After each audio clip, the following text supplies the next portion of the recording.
Moving to the new house in the United States was a whirlwind of emotions. I had just lost my grandmother a few days prior, and the pain of her absence felt like a heavy weight on my heart. She was my confidant, my protector, and the person who cared for me while my mother worked long hours. With each box we unpacked, I couldn't shake the feeling that something essential was missing, that her warmth and laughter would no longer fill the spaces that had once felt so alive. My memories of her flooded back as I tried to adjust to this unfamiliar environment. She had a way of making everything seem safe, even in the scariest of times. I remembered how she would always sit with me, helping me with my homework, her reassuring presence easing my anxieties. Now, in this new house, I felt isolated. It was a stark contrast to the cozy warmth of her home, where I could always feel her love wrapping around me like a blanket. As I explored our new place, I noticed the strange atmosphere that seemed to linger in the air. The garage, in particular, was unsettling. The light was broken, leaving the space in perpetual darkness, which added to my discomfort. Shadows danced along the walls, and I found myself glancing over my shoulder more than once, as if I could sense someone, or something, watching me. I pushed those thoughts aside, trying to convince myself it was just my imagination running wild after such a recent loss. Despite the unease that surrounded me, I knew I had to find a way to make this house feel like home, but every corner reminded me of what I had lost, and the weight of grief settled heavily on my shoulders. Little did I know that the darkest moments were still to come, and the memories I cherished would soon be entangled with something far more sinister. School was a mixed bag for me. While I enjoyed being around my friends, the constant pressure of homework was something I struggled with. Every day, I would sit at my desk, staring blankly at the assignments, procrastinating as if the tasks were monsters lurking in the shadows. I knew I should be doing my homework, but the weight of my grief made focusing on anything else feel impossible. The thrill of hanging out with my friends at school was always overshadowed by the looming dread of returning to the empty house where my grandmother's absence felt particularly acute. Each afternoon, my mother would pull up in the car and I'd climb in, the familiar smell of leather and the warmth of the sun easing my worries, at least for a moment. As we drove home, I couldn't shake the anxiety that settled in my stomach. The new house felt like an unwelcoming stranger, full of memories that weren't mine and shadows that seemed to move when I wasn't looking. I often found myself glancing out the window, hoping to distract myself from the growing unease about spending another evening in a place that felt so foreign.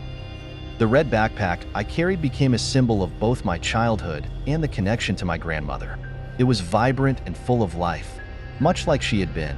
It held my school supplies, but it also contained remnants of her love, her encouragement to pursue my dreams, and her wisdom whispered through time. When the time came for me to dig through it to find my homework, it felt as if I was reaching back into the past, desperately trying to hold on to the joy she brought into my life. But as the days turned into weeks, I found it increasingly difficult to focus on my studies, knowing that the darkness of the house awaited me after the last bell rang. One night, after procrastinating for too long, I finally decided I needed to retrieve my backpack from the car. As I made my way to the garage, the air felt thick with an unsettling silence, broken only by the creaks and groans of the old house. The light in the garage flickered ominously, casting strange shadows that seemed to stretch across the floor.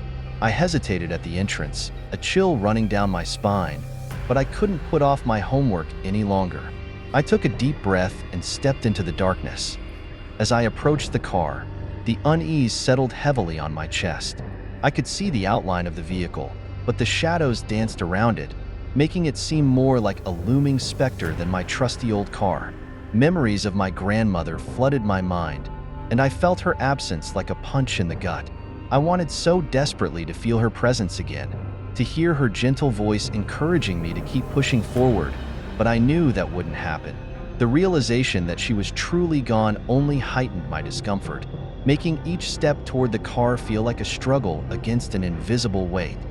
With each stride, I wrestled with my desire to study and the creeping fear that threatened to consume me. I wanted to be responsible and tackle my homework, but the darkness surrounding the car felt alive, pulsating with an energy I couldn't understand. I paused, glancing back at the house, half expecting to see my grandmother's familiar silhouette in the window, watching over me. But the windows were dark, reflecting only my own anxious expression. Swallowing hard, I forced myself to focus on the task at hand, hoping the light inside would push away the shadows that seemed to inch closer with every heartbeat. I fumbled for the switch and finally turned on the interior light of the car, illuminating the cramped space around me.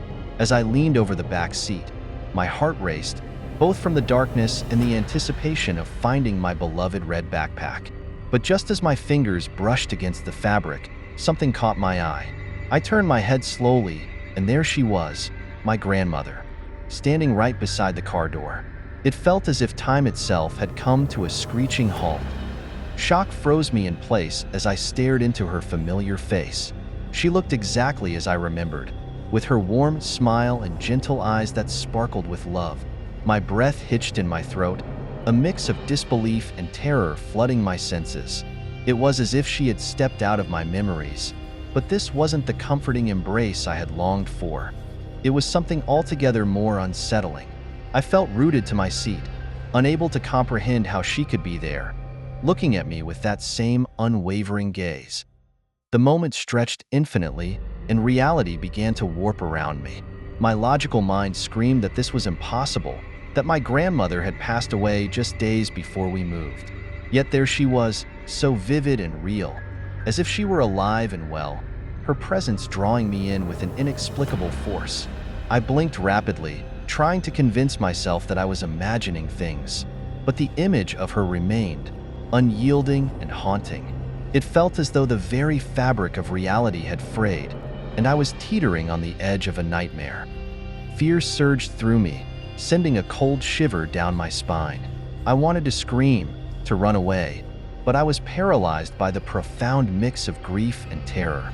As I stared into her eyes, I could see a depth of sorrow reflected back at me, an emotion that I couldn't quite understand. Just as I gathered the courage to speak, to call out to her, everything shifted.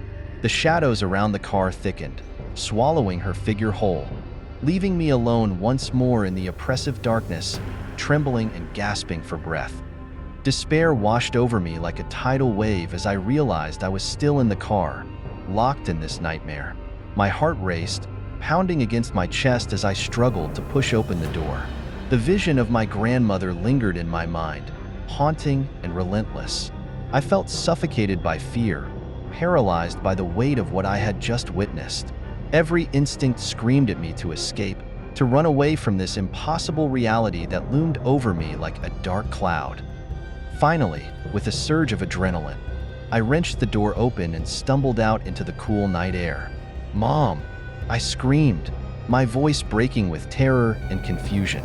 I could hear the distant echo of my own cries, drowning out the oppressive silence that surrounded the house. I ran toward the faint glow of the porch light, my feet pounding against the ground, desperate to escape the shadows that seemed to follow me. Each step felt heavy, burdened by the weight of what I had seen and the pain of losing her. The emotional impact of that encounter left me reeling. Had it really been her? Was I losing my grip on reality? Or was this a cruel twist of fate, a spirit reaching out, or perhaps a figment of my grief-stricken mind? The questions spiraled in my head, leaving me dizzy with uncertainty. I wanted to believe it was a sign, a comforting presence from the afterlife, but the chilling fear that it could be something darker gripped my heart tightly. Even after I made it back to the safety of my home, I couldn't shake the feeling that my grandmother's presence lingered. It was as if she had crossed a boundary that night, and now a part of her was forever tied to me. I felt her warmth, but also a deep sadness, and the unsettling notion that the line between life and death was thinner than I had ever imagined. As I lay in bed, staring into the darkness, I wondered if I would ever truly escape the shadow of that night, forever haunted by the memory of her eyes watching me from the abyss.